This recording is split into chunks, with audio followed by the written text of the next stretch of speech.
Ladies and gentlemen, the President of the United States, accompanied by the Vice President of the United States.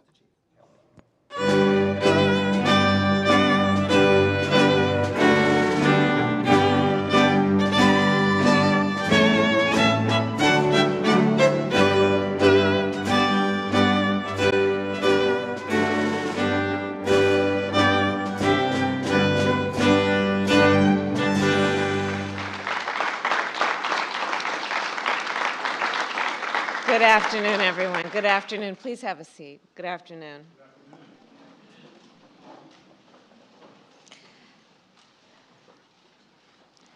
President Joe Biden, members of our cabinet, members of Congress, community leaders, law enforcement officials.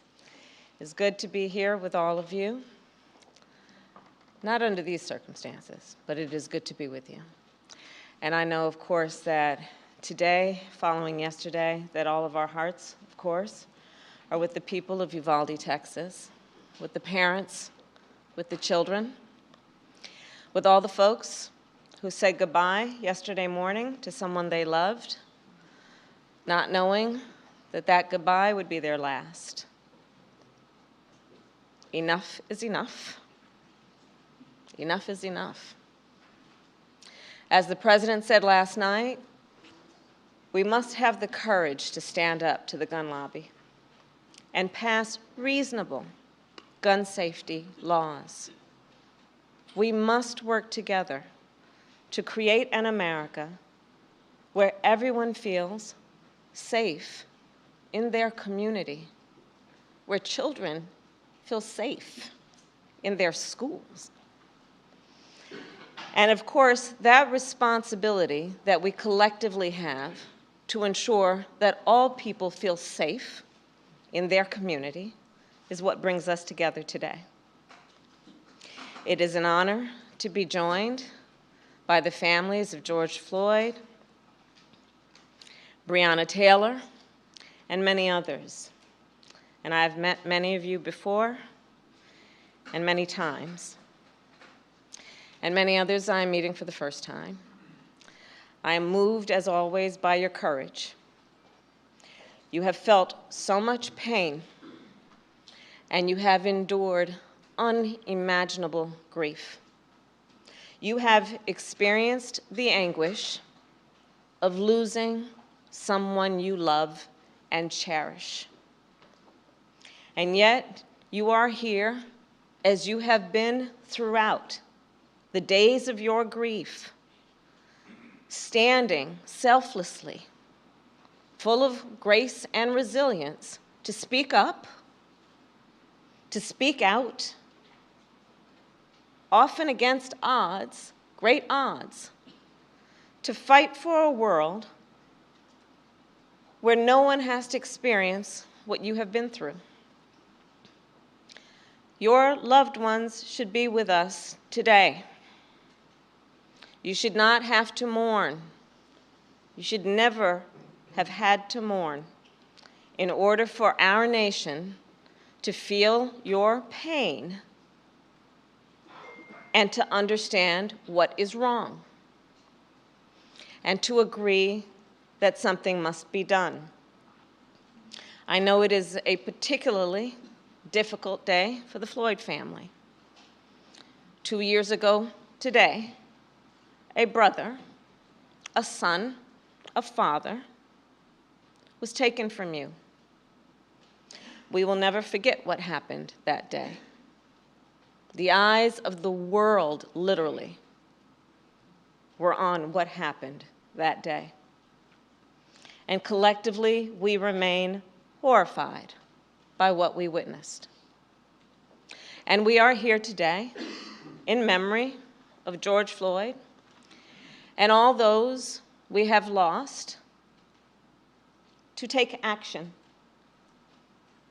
The law enforcement office of our nation, well, they swear an oath to protect and to serve, and the vast majority do so honorably. Yet we know, too often, when there is a use of biased policing and excessive force, when that occurs, it too often is not met with accountability. Denying equal justice, not just to individuals, but to whole communities, and therefore to our nation as a whole. Trust between law enforcement and the communities they serve is critical to ensuring public safety. And as many of you know, this is an issue I have worked on personally since my first days as an elected district attorney and as California's Attorney General. As a United States Senator, I, together with Senator Cory Book, Congresswoman Karen Bass, introduced legislation to advance much-needed reforms. That legislation would have ensured greater transparency and increased accountability. We later named it the George Floyd Justice and Policing Act. And it was passed because of the strength of the leadership in the House of Representatives through the House of Representatives. However, last fall, Senate Republicans rejected the George Floyd Justice and Policing Act. They walked away from their moral obligation to address what caused millions of Americans to march in the streets. The critical need that a coalition of Americans were demanding, were pleading for in terms of reform and accountability. At the time, President Joe Biden and I, and all of us here, we made clear, and we vowed that we would explore every action available to us at the executive level to advance the cause of justice in our nation. In a moment, our president will sign an executive order that takes dozens of important actions to advance effective, accountable policing, to strengthen trust between law enforcement and the communities they serve, and to help us fight crime and promote public safety. This order will help protect our communities, and it will help keep members of law enforcement safe on the job. These actions are a result of input and collaboration from a broad set of partners, many of whom are here today, civil rights leaders, members of Congress, in particular members of the Congressional Black Caucus, and I see Madam Chair here with us today, leading law enforcement groups, and of course the families of the victims. We know this executive order will not take away your pain, and the pain of all those families who may not be in this room right now. We also know this executive order is no substitute for legislation, nor does it accomplish everything we know must be done. But it is a necessary and long overdue critical step forward.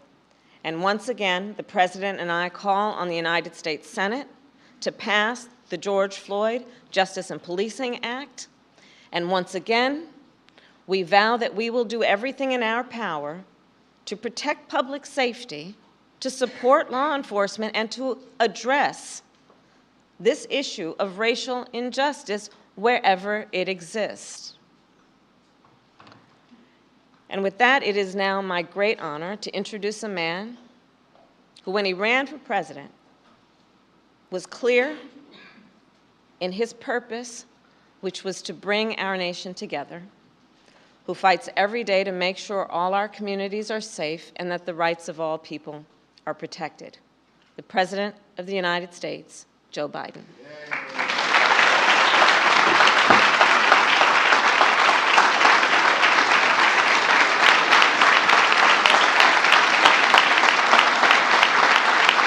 Thank you. Thank you, thank you, thank you. Good, thanks, please. Thank you all. Vice President Harris, before we begin, let me say a few words about what happened in Uvalde, Texas, elementary school. Since I spoke last night, the confirmed death toll has tragically climbed, including another teacher and three more students. Jill and I will be traveling to Texas in the coming days to meet with the families and let them know we have a sense, just a sense of their pain, and hopefully bring some little comfort to the community in shock, in grief, and in trauma. As a nation, I think we all must be there for them, everyone. And we must ask, when in God's name will we do what needs to be done to, if not completely stop, fundamentally change the amount of the carnage that goes on in this country? To state the obvious, and Corey and a lot of other people here, I'm sick and tired. I'm just sick and tired of what's going on and continues to go on. I spent my career as chairman of the Judiciary Committee and as vice president working for common sense gun reforms.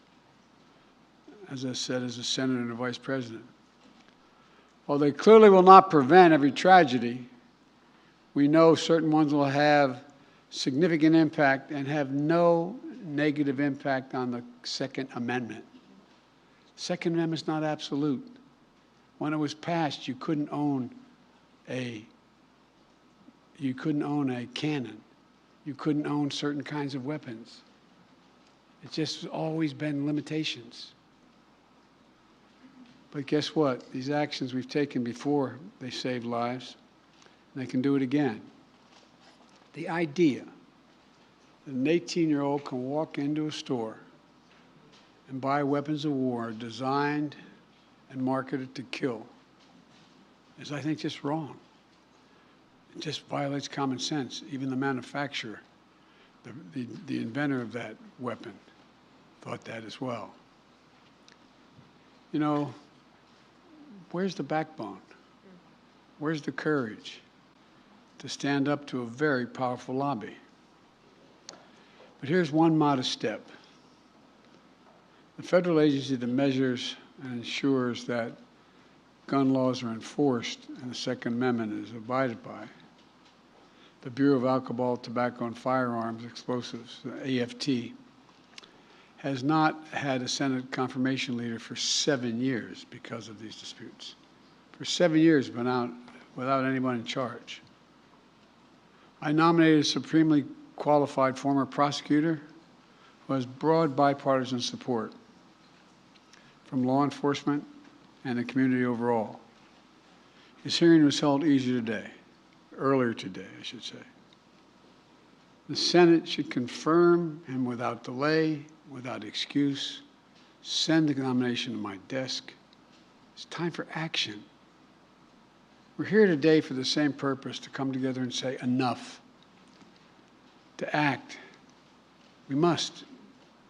Vice President Harris and members of the cabinet, members of the Congress, civil rights leaders, law enforcement officers and officials, distinguished guests, especially the families missing a piece of their soul, including the family sitting in front of me and the beautiful young girl who told me, my daddy's going to change history. And he will, honey. He will. They've lost a piece of their soul 2 years ago as well. You know, I know events remembering your loved ones, even though they're met with great reverence, are really hard. Everything's come back as if it was happening yesterday.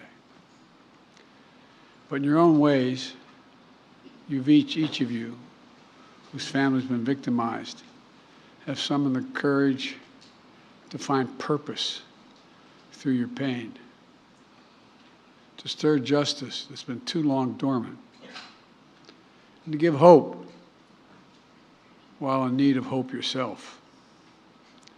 That's why the executive order I'll be signing today is so important in my view. It's a measure of what we can do together to heal the very soul of this nation, to address profound fear and trauma, exhaustion, that particularly Black Americans have experienced for generations, and to channel that private pain and public outrage into a rare mark of progress for years to come. 2 summers ago, in the middle of the pandemic, We saw protests across the nation, the likes of which you hadn't seen since the 1960s. They unified people of every race and generation. Athletes and sports leagues boycotted and postponed games. Companies and workers proclaimed Black Lives Matter. Students staged solidarity walkouts. From Europe to the Middle East to Asia to Australia, people saw their own fight for justice and equality, what we were trying to do. The message is clear. Enough. Just enough. Look, almost a year later,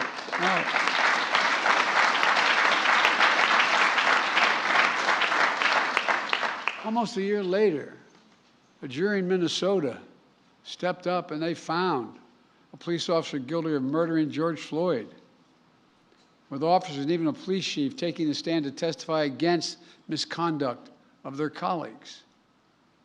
I don't know any good cop who likes a bad cop. But for many people, including many families here, such accountability is all too rare. That's why I promised as president I would do everything in my power to enact meaningful police reform that is real and lasting. That's why I called on Congress to pass the George Floyd Justice and Policing Act. The Senate's in my desk. So I'm asked why I haven't done this executive order earlier. If I'd done it, I was worried it would undercut the effort to get the law passed. This is a call to action based on a basic truth. Public trust, as any cop will tell you, is the foundation of public safety. If they're not trusted, the population doesn't contribute, doesn't cooperate. Two sides of the same coin, inextricably linked. And the principles of fairness and equal justice are at the core of each of them. For the wheels of justice are propelled by the confidence that people have in their system of justice. Without that confidence, crimes will go unreported. Witness fear to come forward. Cases go unsolved. Victims suffer in isolation while perpetrators remain free. And ironically, police are put in greater danger. Justice goes undelivered. Without public trust, law enforcement can't do its job of serving and protecting all of our communities. But as we've seen all too often, public trust is frayed and broken, and that undermines public safety. For the families here today and across the country who have had to ask why this nation, why so many Black Americans wake up knowing they could lose their life in the course of just living their lives today. Simply jogging, shopping, sleeping at home. Whether they made headlines or not, lost souls gone too soon. Members of Congress, including many here today, like Senator Cory Booker and Congressman Karen Bass, alongside members of the Congressional Black Caucus, House and Senate Judiciary Committees, spent countless hours on the George Floyd Justice and Policing Act to find a better answer to that question. I sincerely thank you all for your tireless efforts, but they're not over.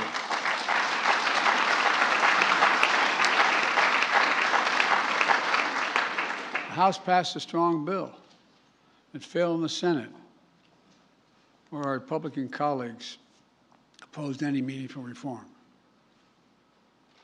So we got to work on this executive order. It was grounded in key elements of the Justice and Policing Act and reflects inputs of a broad coalition represented here today. Families courageously shared their perspectives on what happened to their loved ones and what we could do to make sure it doesn't happen to somebody else. Civil rights groups and their leaders of every generation who've given their heart and soul to this work provided critical insights and perspectives. The executive order also benefits from the valuable inputs of law enforcement, who put their lives in line every single day to serve. Now let me say, there are those who seek to drive a wedge between law enforcement and people they serve. Those who peddle the fiction of public trust and public safety are in opposition to one another. We know that's not true, but it occurs. I believe the vast majority of Americans want the same thing: trust, safety, and accountability. The vast majority of law enforcement risk their lives every day to do the right thing. Their families wait for that phone call every time they put on that shield.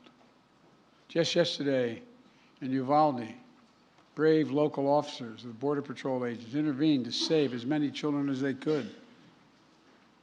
Here today, I want to especially thank the International Association of Chiefs of Police, Fraternal Order of Police, as well as the National Organization of Black Law Enforcement Executives, the Federal Law Enforcement Association,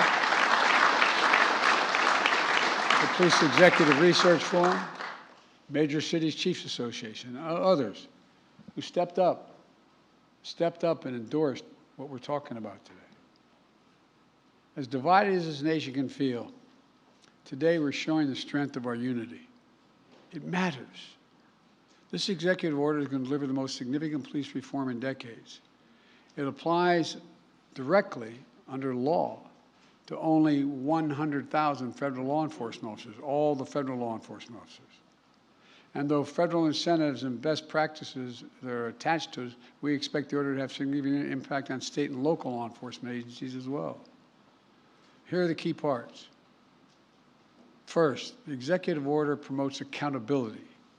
It creates a new national law enforcement accountability database to track records of misconduct so that an officer can't hide the misconduct.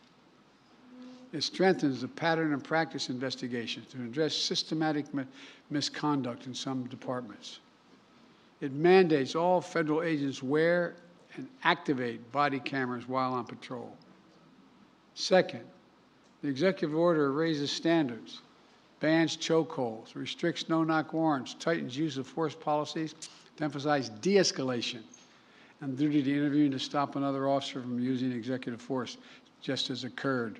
It didn't occur, but people testified it didn't occur in George Floyd's case. And third, the executive order modernizes policing. It calls for a fresh approach to recruit, train, promote, and retrain law enforcement that's tied to advancing public safety and public trust. Right now, we don't systematically collect data, for instance, on instances of police use of force. This executive order is going to improve that data collection. There's a lot more as well. The bottom line of the executive order includes reforms that have long been talked about or are finally implemented at a federal level. And it comes at a critical time. By building trust, we can strengthen public safety, and we can more effectively fight crime in our communities. And we can do one more thing. We can show what's possible when we work together. Look, I know progress can be slow and frustrating. And there is a concern that the reckoning on race inspired 2 years ago is beginning to fade. But acting today, we're showing that our dear friend, the late John Lewis, Congressman, wrote in his final words after his final march for justice in July of 2020, he said, "Democracy is not a state, it is an act. Democracy is not a state, it's an act, an affirmative act." And today we're acting. We're showing that speaking out matters, being engaged matters, and that the work of our time, healing the soul of this nation, is ongoing and unfinished and requires all of us never to give up, always to keep the faith. I close with this. Over 2 years now, for over 2 years, we've gotten to know one another and pray with one another, not figuratively, literally. I promised the Floyd family, among others, George's name is not just going to be a hashtag. Your daddy's name is going to be known for a long time. That as a nation, we're going to ensure his legacy and the legacy of so many others remembered today. It's not about their death, but what we do in their memory that matters. The purpose. In just a few moments, I'm going to deliver on that promise when I sign the executive order. And Kamala and I will continue, along with our friends in Congress, to get meaningful police reform legislation on my desk as best we can, as quickly as we can, beyond what we're doing here, affecting states as well, directly. On this day, we're showing the America we know we're a great nation because the vast majority of us are good people.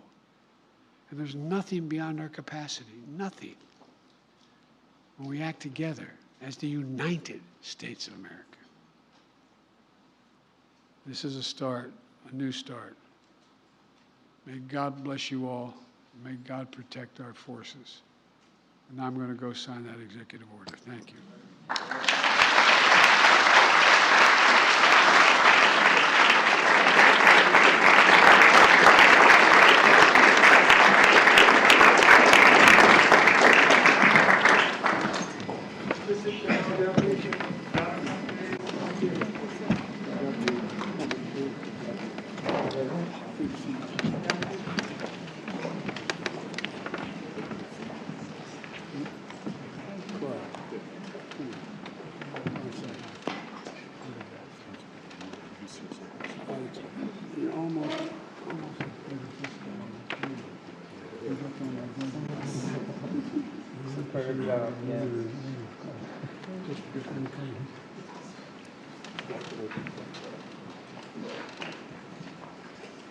I'm about to sign Advancing Executive Accountable Policing and Criminal Justice Practices to Enhance Public Trust and Public Safety.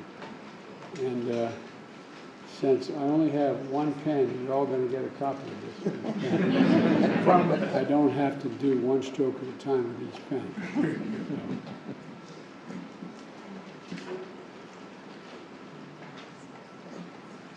God willing, thank you.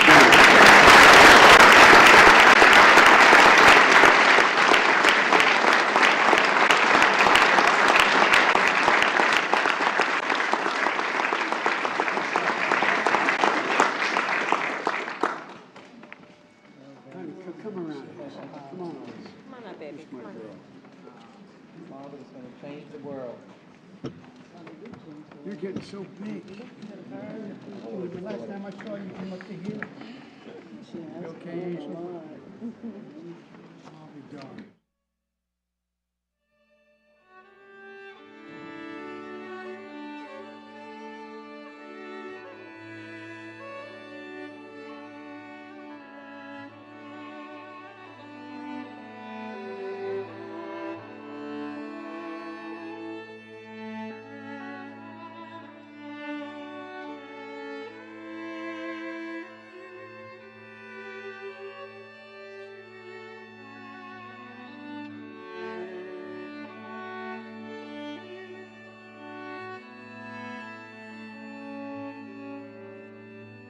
He said, my daddy will change the world.